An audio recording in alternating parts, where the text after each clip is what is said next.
prenons l'exercice suivant. Vous avez donc des boîtes de conserve qui sont conditionnées euh, par carton, hein. Donc, un carton contient 40 boîtes. Alors, pour leur vente en supermarché, le contenu de chaque boîte, chaque carton plutôt, est reconditionné dans des paquets.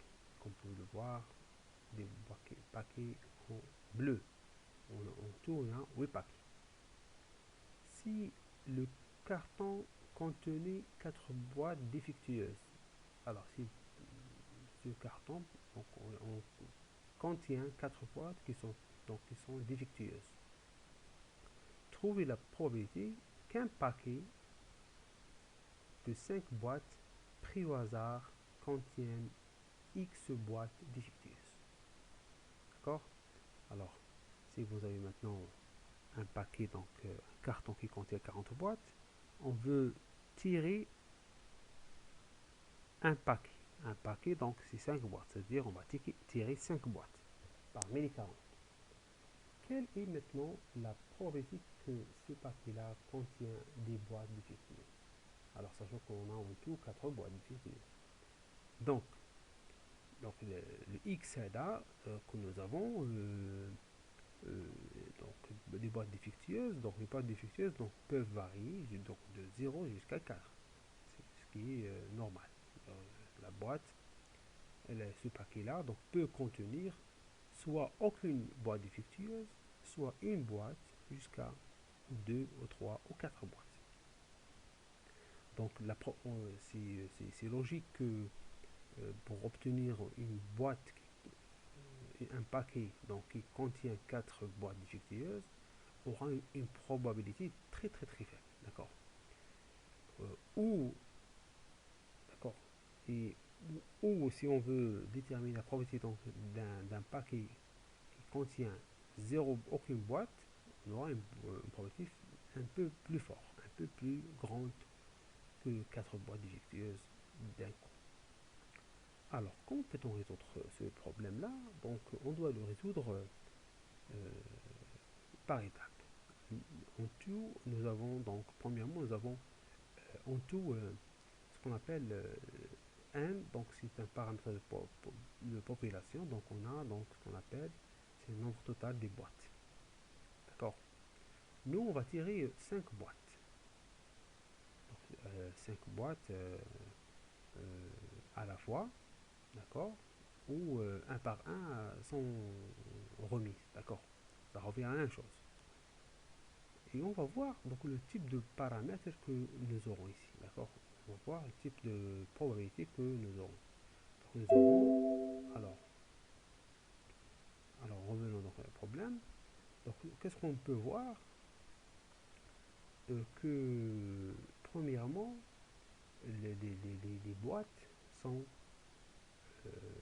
peuvent, donc une boîte peut avoir une solution, une issue, donc échec ou succès. Ça veut dire quoi? Ça veut dire on peut avoir une boîte défectueuse ou non défectueuse.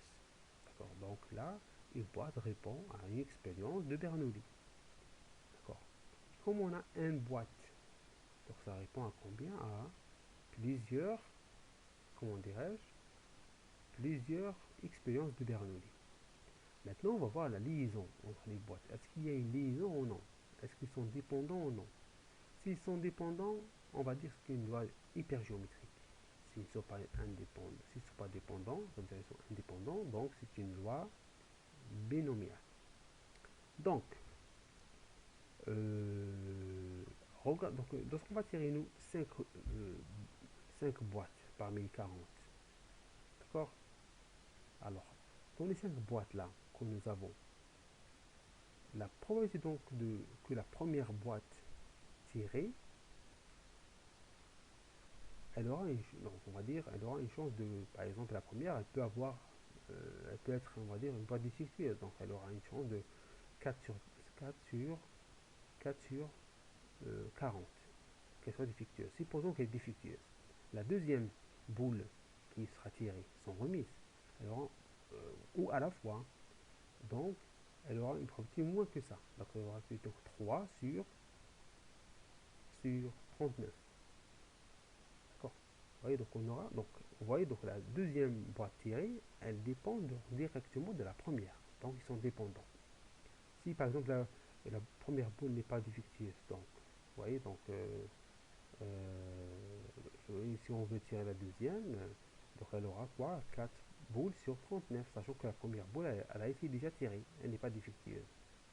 Ouais, donc toujours, on va voir le tirage donc successif sont remises ou à la fois, donc ça répond toujours à une loi donc, et des expériences dépendantes l'un de l'autre. Donc c'est une loi géométrique qu'on va appliquer ici. Cette loi de géométrique, hypergéométrique, elle aura les paramètres suivants. Donc rang 1 c'est le nombre total, n c'est le nombre de tirages, et k c'est le nombre de ce qu'on appelle de boîtes défectueuses, d'accord, que peut contenir notre boîte carton. Donc, de x, nous l'avons défini comme suit, donc de 0 à 4. Donc la loi géométrique, elle peut avoir la formule suivante. Hein. Si donc le nombre de ce qu'on appelle des, des variables aléatoires parmi les 4 boîtes défectueuses, fois, donc vous voyez, donc ici donc combinaison, l'ordre n'est pas important, d'accord, sans répétition, sans remise. Donc, sans remise, ça veut dire quoi?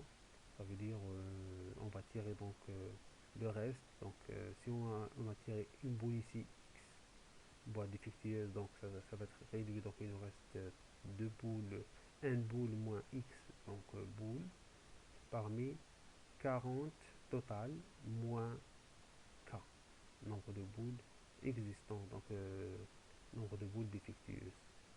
Sur le total, nombre de cas possibles, nombre de n euh, parmi contient, ça veut dire nombre de boules, toutes les possibilités qu'on peut tirer, donc c'est 5 parmi 40. Alors on peut voir ça, donc la loi de probabilité, donc application directe à notre situation. Donc on peut voir ici pour x égale à 0, alors pour si 0, 4, on peut tirer 5, 36, d'accord. Donc 0 boule défectueuse, d'accord. Et donc ça sera combien? toutes les, toutes les boules, donc 5 qu'on va tirer, seront non défectueuses. 36 parmi 36, d'accord, sur le total qui est 5 parmi 40. Donc on aura une probabilité de 0,30, 0,57. C'est une forte probabilité de ne pas avoir une boule défectueuse parmi les 5. D'accord. Cette probabilité, donc, elle diminue plus qu'on peut avoir, donc plus qu'on peut avoir de boîtes défectueuses dans notre paquet de 5, composite de 5. Ça veut dire pour 4 défectueuses, alors si 4 parmi 4, c'est-à-dire si toutes les boules sont défectueuses, d'accord, tirées donc parmi les 5, donc là il nous reste combien? Une boule qui sera tirée parmi les 36 qui ne sera pas défectueuse. Parmi, sur 6, 5 parmi 40, on aura une très faible probabilité, 5, 30, 10 puissance moins 5. D'accord. Alors, laissez-nous voir donc une autre réflexion si on parle de ce qu'on appelle une approche. L'approche de la loi hypergéométrique par une autre loi qui est la loi binomiale. Alors, ces lois-là, donc les lois visuelles, peuvent donc être rapprochées l'un à l'autre. C'est-à-dire, on peut faire des approximations afin d'utiliser une loi par rapport à une autre. Alors, ce passage-là d'une loi hypergéométrique vers une loi binomiale, ça, il peut être fait donc ou réalisé si grand N, nombre total des boîtes, ou nombre total des éléments, est 10 fois supérieur au nombre de boîtes qu'on peut tirer, c'est-à-dire petit n. D'accord. Donc là, on a n supérieur à 10 fois petit n. On peut ici faire une application à cette situation. Nous, ici, nous avons grand n est égal à 40. Il est proche à 50, hein, 4 fois, 5 fois 10, donc 50. Mais on va ici peut-être à application, on va voir. Donc on peut faire approximation par la loi binomiale, qui est là, hein, la loi binomiale. Après, donc, il faut juste déterminer deux paramètres essentiels pour la loi binomiale, n et p. Donc, 1, c'est le nombre petit 1, donc on va tirer. Et p, donc c'est 0, 0, 1, donc qui est 4 défectueuses sur 40. Le tableau, la loi de probabilité de la loi binomiale, il est donné par le tableau suivant. Alors, on peut comparer que, hein, vous voyez, que les deux tableaux sont proches. Hein. Les valeurs obtenues des probabilités sont proches, d'accord. Donc on peut se baser sur la loi de binomiale afin de déterminer ce qu'on appelle la même probabilité donc de la question qui a été cherchée, d'accord, tout en conservant cette condition. On peut obtenir mieux que ça si on regarde ce tableau-là que j'avais réalisé, d'accord. Là, c'est pour voir le rapport grand 1 sur n. On a dit donc lorsqu'il est proche à ce qu'on appelle à 10, hein, vous voyez, donc il est supérieur à 10, donc là supérieur à 10, donc on peut voir ici il est égal à 10. Hein. Vous voyez, donc on peut voir que ici les valeurs sont assez proches, hein, commencent à se rapprocher l'un à l'autre. Par contre, lorsque le rapport est trop faible, hein, on peut voir la différence, elle est nette et claire, d'accord. Là c'est 0,39. Hein. Alors, qu'est-ce qu'on peut dire? Que lorsque n, le rapport, celui-là, il devient grand, d'accord, les deux lois se rapprochent. C'est-à-dire, plus que ce rapport, plus il devient grand, c'est-à-dire 20, 30, 40, etc. Ce rapport-là, il devient plus important.